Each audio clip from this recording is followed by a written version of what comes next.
السلام علیکم ورحمۃ اللہ وبرکاتہ۔ حضرت آمنہ رضی اللہ تعالیٰ عنہا کی وفات۔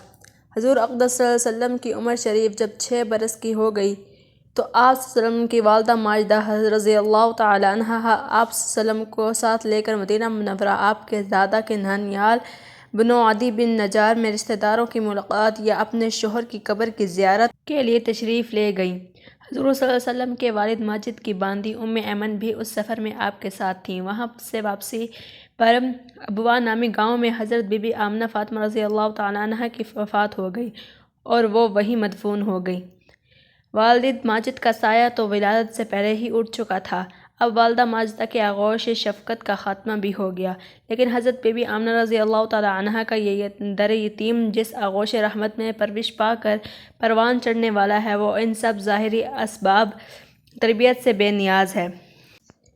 حضرت بی بی آمنہ رضی اللہ تعالیٰ عنہا کی وفات کے بعد حضرت ایمن رضی اللہ تعالیٰ عنہا آپ صلی اللہ علیہ وسلم کو مکہ مکرمہ لے لائیں اور آپ کے دادا عبدالمطلب کے سپرد کیا، اور دادا نے آپ کو اپنی آغوش تربیت میں انتہائی شفقت و محبت کے ساتھ پرورش کیا، اور حضرت ایمن رضی اللہ تعالیٰ عنہا آپ کی خدمت کرتی رہیں۔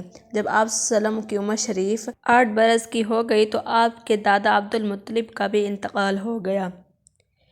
دوستو، ویڈیو پسند آئی ہو تو ویڈیو کو لائک کر دیں اور ہمارے چینل کو سبسکرائب کر دیں۔ اللہ حافظ۔